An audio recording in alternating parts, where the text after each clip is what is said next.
விஜய் 100 கோடி கட்சிக்காரன பணம் வாங்கினாருன்னு சொல்றேன். சொல்லுங்க. இப்படி சொல்லுங்க. அப்ப அது பொய் இல்லையா? நான் ஒண்ணுமே சொல்லலையா? நீங்க அப்படி ரோசம் இல்லாம இருக்கலாம், நாங்க இருக்க முடியுமா? எங்க தலைவருக்கு இந்த தகுதி எல்லாம் இருக்கிறது, எங்களுக்கு வாக்களிங்கள்னு கேட்கறதுக்கு ஒத்த யோகியதை இல்லை. என் தலைவர் குடும்பத்தை இப்படி பார்த்துக் கொள்கிறார். தனிப்பட்ட வாழ்க்கையை பத்தி பேசுறீங்க, குடும்பத்தை பத்தி பேசுறீங்க. அதெல்லாம் ஒரு சாதாரண குடும்பத்துல பிறந்தவனுக்கு 35 லட்சம் கொடுத்தாதான் அசிஸ்டன்ட் இன்ஜினியர் வேலை கிடைக்கும். 25 லட்சம் ரூபாய் கொடுத்தாதான் ஜூனியர் இன்ஜினியர் ஆக முடியும். பதிவாகல இப்படிப்பட்ட பதிவு பண்ணாதீங்க. நீங்க அப்படி சொல்லுவீங்க. எனக்கு கருத்து சுதந்திரம் இருக்கு. 35 லட்சத்துக்கு என்ன ஆதாரம் இருக்கு? அவர் சொல்றாருல. இல்ல சார், அவர் இல்லனா மன்னிப்பு கோரணும். இருக்குங்க, ஆதாரம் இருக்கு. என்ன ஆதாரம் இருக்கு? வைங்க. பார்த்து வயிறு எரியுது. இவ்வளவு செஞ்சிட்டாங்களே, அதுல இல்லன்னு மறுக்கிறதுக்கு இவங்ககிட்ட ஏதாவது இருந்துச்சுன்னா கிடையாது.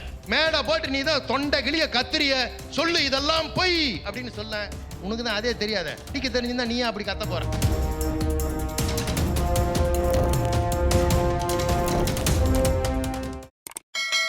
இன்றைக்கு இருக்கிற நிலைமையில 2026 சட்டமன்ற தேர்தலில் எந்த ஒரு கட்சிக்கும் தனிப்பெரும்பான்மை கிடைக்காது. எப்படி 1952 ஒரு தொங்கு சட்டசபை உருவானதோ தமிழ்நாட்டில், அதே மாதிரி ஒரு தொங்கு சட்டசபை உருவாக்குவதற்கான வாய்ப்பு தான் 2026 இருக்கு. மற்றவங்க சொல்லிக்கலாம், நான் 210 ஜெயிப்பேன், 200க்கு மேலே ஜெயிப்பேன். 2026 இல்லை, 31, 36, 46. ஆனால் ஒன்று தெரிஞ்சு, இங்க தமிழ்நாடு சட்டமன்ற வரலாறுல திமுக ஒரே ஒரு முறை தான் ரிப்பீட் பர்ஃபார்மன்ஸ் கொடுத்துருக்கு. 1967 அது ஆட்சிக்கு வந்தது. அதுக்கு அடுத்த தேர்தல் 71 ரீஎலெக்ட் ஆச்சு. இன்று வரையில 60 வருஷத்துல திமுக நெவர் கெட் ரீஎலெக்டட். இது சாபமா வரலாறு சொல்றேன் நான். கலர் டிவி கொடுத்தாலும் தோத்து இருக்காங்க. அதனால நம்ம இப்ப யார் முதலமைச்சர், எந்த கட்சி ஜெயிக்கும்னு பேசுறதுக்கு பதிலா எந்த கட்சி அணி கூட்டணி ஆட்சி அமைக்கும் பேசுறது தான் பொருத்தமா இருக்கும் அப்படின்னு நான் நினைக்கிறேன். நான் கொஞ்சம் வேறுபட்டு பேசுறதுக்கு காரணம் என்னன்னா, 30 வருஷமா இவர் ஆட்சி பண்ணதா சொன்னார் அதிமுக. 31 வருஷம் சொன்னாரு. சற்றேறக்குறைய அதே அளவுக்கு 30 வருஷமா திமுகவும் ஆட்சி பண்ணியாச்சு. இவங்க 2 பேருக்கும் தமிழ்நாட்டு மக்கள் போதுமான அளவு வாய்ப்பு கொடுத்துட்டாங்க. இதை விட இன்னும் கடைசி வரைக்கும் நீங்களே ஆட்சி பண்ணிட்டு இருக்கணுமா? மாற்றம் ஒன்றை தவிர மாறாதது எதுவும் இல்லை. ஏன் மாற்றம் வரக்கூடாதா? ஏன் உங்களை தவிர வேற யாரும் தமிழ்நாட்டில் ஆட்சி பண்ண ஆள தகுதி இல்லையா? இன்னைக்கு தமிழ்நாடு எந்த அளவுக்கு சீரழிஞ்சு போயிருக்குன்னா, தென் மாவட்டங்கள்ல உங்களுக்கு நாங்குநேரினா எல்லாருக்கும் தெரியும். சமூக பதட்டம். ஒரு மாணவனை நேற்று 2 பேரும் ஆக சமூக நீதி பேசின 2 கட்சி தான் 60 வருஷமா ஆட்சி பண்ணாங்க. இடைவெளி இல்லாம வேற எந்த கட்சி ஆட்சி பண்ணல. 1.5 வருஷம் கவர்னர் ரூல் இருந்தது. பிசி அலெக்சாண்டர் எமர்ஜென்சி பீரியட்ல. மற்றது பூரா திமுக அதிமுக தான். பெரியார் மண் தான் இது. பெரியார தான் நீங்க தூக்கி பிடிக்கிறீங்க. ஆனால் இன்னும் கலர் கலரா கையில நூல் கட்டிட்டு தான் தென் மாவட்டங்கள்ல ஜாதி வெறி தலைவிரிச்சாடுகிறது.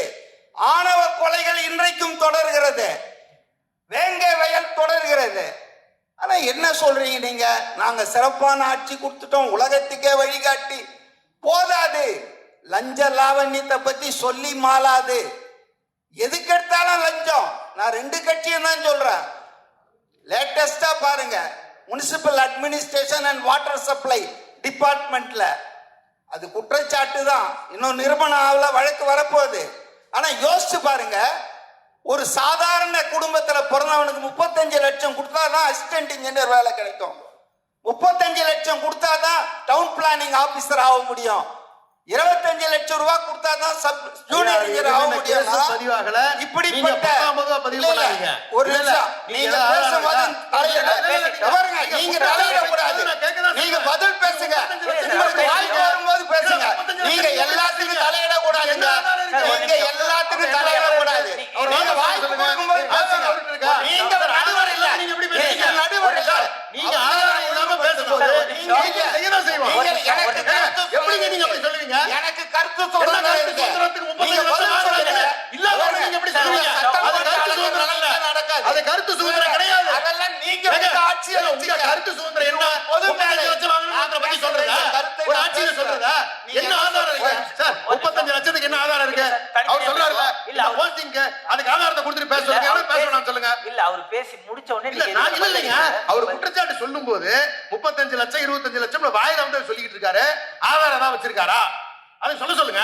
இல்ல சார் அவர் முடிச்சு இல்லன்னா மன்னிப்பு கோரணும். இருக்குங்க, ஆதாரம் இருக்கு. என்ன ஆதாரம் இருக்கு? வைங்க. இருக்குங்க. அவை கொண்டு என்ன ஆதாரம் இருக்கு? 253 பக்கம் ஆதாரம் இருக்கு. அந்த கேஸ் இல்லைங்க. அது கேஸ் ஆதாரம் அதெல்லாம் சும்மா பேசாதீங்க. சும்மா சொல்லுங்க. ஆதாரம் கேட்டு வீடியோ 253 பேஜ் ஆதாரம் இவரே சொன்னாரு. இவரே தான் சொன்னாரு.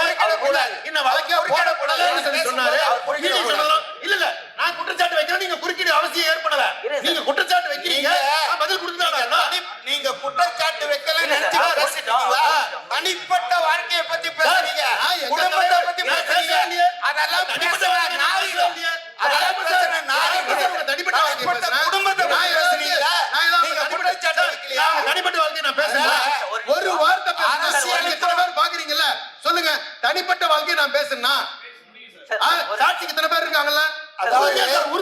முதல்ல மாற்று கருத்தை கேட்கிற சகிப்பு தன்மை கிடையாது. வைக்கின்ற குற்றச்சாட்டை மறுக்கின்ற உரிமை எங்களுக்கு உண்டு. நீங்க 35 லட்சம் வாங்கினதா எப்படி சொல்லுவீங்க ஆதாரம் இல்லாம? அதுக்கு பதில் சொல்லுங்க. நீங்க போற போக்குல பொய்ய சொல்லிட்டு போறீங்களா? நாங்க அதுக்கு பதில் சொல்லணுமா? நான் கூட தான் சொல்றேன். சார் நான் கூட தான் சொல்றேன். விஜய் 100 கோடி கட்சிக்காரன பணம் வாங்கினாருன்னு சொல்றேன். சொல்லுங்க. இப்படி சொல்லுங்க. அப்ப அது பொய் இல்லையா? நான் ஒண்ணுமே சொல்லலையா? சும்மா பதறீங்க. வாயில பேசக்கூடாதுங்க. ஆதாரம் எல்லாம் பேசக்கூடாது. சார் இருங்க. அதாவதுங்க ஆதாரம் வேணும்ல.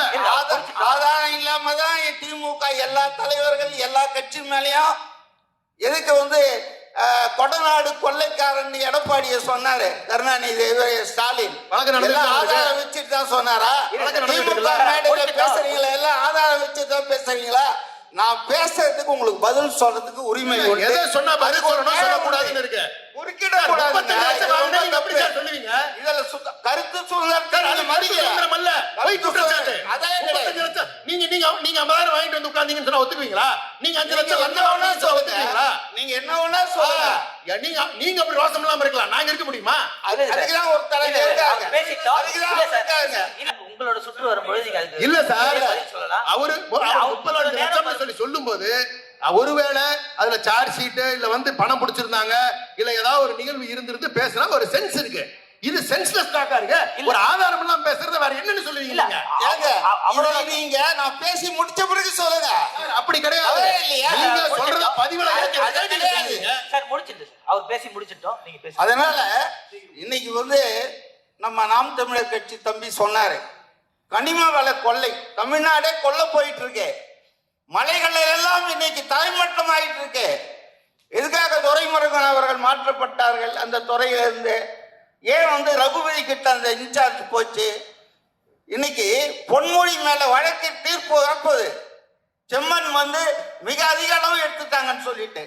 ஆக இன்னைக்கு வந்து கனிம வளம் கொள்ளை போகிறது. போதுமான அளவுக்கு தமிழ்நாட்டு மக்கள் 30 வருஷம் ஆட்சி பண்ண கொடுத்துட்டாங்க இந்த ரெண்டு கட்சிக்கும்.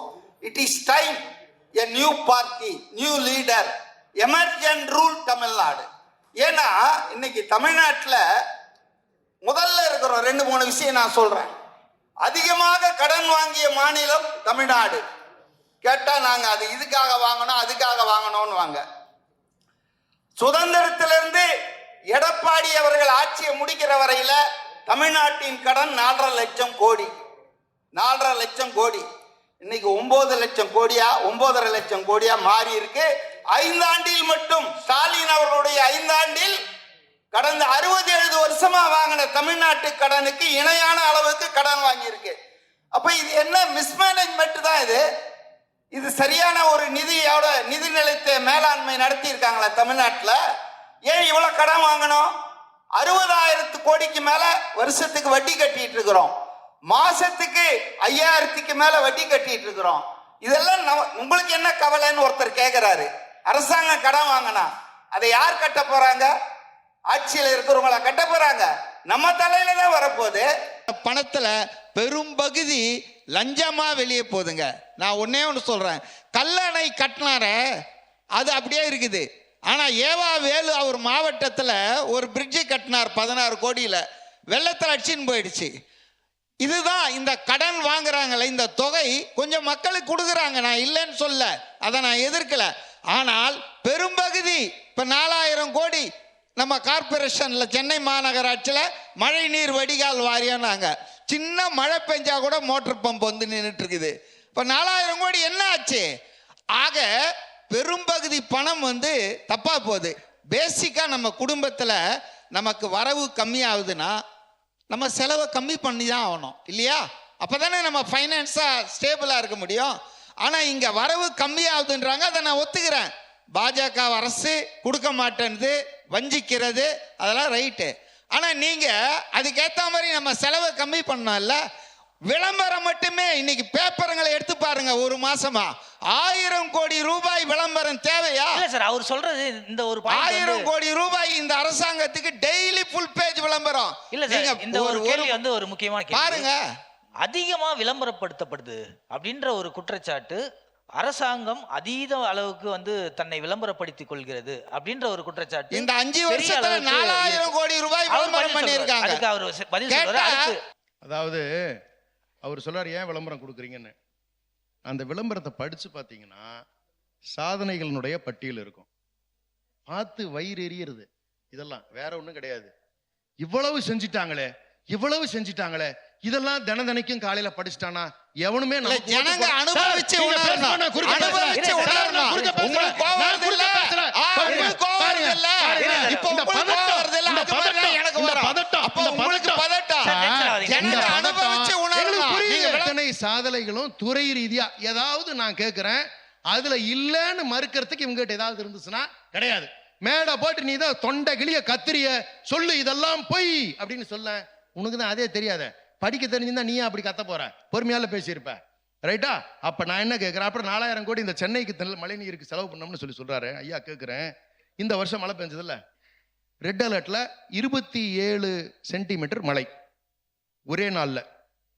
தண்ணி நிக்கலன்னா காரணம் 32 ஏரிகள் இங்க இருக்கக்கூடியது தூர்வாரப்பட்டிருந்தன. இடுமாவன கார்த்தியும் சரி அவர் சகோதரரும் சரி என்ன பண்ணாருன்னா, எங்களை என்னமோ குற்றச்சாட்டாவே சொன்னாங்க. எங்க தலைவருக்கு இந்த தகுதி எல்லாம் இருக்கிறது, எங்களுக்கு வாக்களிங்கள்னு கேட்கறதுக்கு ஒத்த யோகியதை இல்லை. அப்படிதானே சொல்லியிருக்கணும்ல? என் தலைவர் குடும்பத்தை இப்படி பார்த்துக் கொள்கிறார், என் தலைவர் இனத்தலைவராக இப்படி உயர்ந்து நிற்கிறார். தனிப்பட்டது இல்ல சார். சார் இல்ல இல்ல, அவர் பேசட்டும், அவர் பேசட்டும். பொதுவுல நான் பேசுறேன், நான் அதெல்லாம் பேச மாட்டேன் சார். நான் பொதுவுல கேக்குறேன், இனத்தலைவரா கேக்குறேன். நான் சமூக நீதி என்னுடைய தலைவர்கள் இப்படி பாதுகாக்கிறார்கள், நாங்கள் பெரியார் வழியில் இருக்கிறோம், பெரியார் சொன்ன இதையெல்லாம் நாங்கள் பின்பற்றுகிறோம் அப்படின்னு சொல்லி இவங்க எதையாவது இவங்களுடைய கொள்கைகளை நாங்க வந்தா இதெல்லாம் இப்படிலாம் செஞ்சு இந்த நாட்டுக்கு நல்லது பண்ண போறோம் இதெல்லாம் அப்படின்னு சொல்லி ஒரு விஷயத்த சொன்னீங்களா? நான் நினைச்சேன் அரசியல் மயப்படுத்தாதது பாவம், இந்த இளைஞர்கள் பாவம் ஏமாறுறாங்கன்னு. இந்த பெரியவருமே ஏமாந்து போயிட்டாரு. ஏன்னா நீங்க தேர்தல் அறிக்கையில நீங்க சொல்லணும், முன்கூட்டியே நீங்க சொல்லணும், நாங்கள் வந்தா இதெல்லாம் சந்திக்கிறாங்க. இந்த டாபிக் நிறைய தேர்தலை சந்திக்கிறாங்க.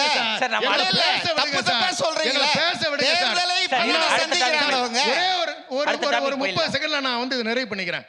பேரறிஞர் அண்ணாவும் சரி, முத்தமிழறிஞர் கலைஞர் அவர்களும் சரி, தாங்கள் வருவதற்கு 2 ஆண்டுகள் 3 ஆண்டுகள் 10 ஆண்டுகள் தொடர்ந்து நாங்கள் வந்தால் என்னெல்லாம் மாற்றங்களை கொண்டு வருவோம்னு சொல்லி 17 வருஷம் கழிச்சு தான் ஆட்சிக்கு வந்தாங்க. அப்படிப்பட்ட வரலாறை கொண்டிருக்கக்கூடியவர்கள் நாங்கள். நீங்க இதுவரைக்கும் என்ன செய்ய போறோம்னே சொல்லது கிடையாது. மேடை ஏறினா தீய சக்தி, தூய சக்தி, தூய சக்தி, தீய சக்தி. என்னடா மந்திரம் ஓதிட்டு உட்கார்ந்திருக்கியா? கொஞ்சமாவது பிராக்டிகலா இருக்க வேண்டாமா? எங்கதான் உங்களுக்கு இப்படி ஒண்ணு வருது? ஆக்கப்பூர்வமா இவ்வளவு விஷயம் இருக்கு. அந்த மஞ்சள் கண்ணாடியை போட்டு பார்த்தா எல்லாமே உனக்கு மஞ்சளா தானே தெரியும். நீங்க நல்ல விஷயங்கள் இவ்வளவு செஞ்சிருக்காரு, இதுல எல்லாம் தவறு இருக்குன்னு ஒரு ஆரோக்கியமான அரசியல சுட்டி காட்டினாருன்னா அர்த்தம் இருக்கு. இப்படி கத்திட்டு போனார்னா எதை எடுத்துக்கிறது? ஸ்டாலின் தொடரட்டும், தப்பு கிடையாது. திமுக காரன் சொல்லிட்டான் தமிழ்நாடு வெல்லட்டும். அது என்னடா தமிழ்நாடு? திமுக வெல்லட்டும் சொல்லிட்டு போ. நான் தமிழ்நாடு திமுகவா?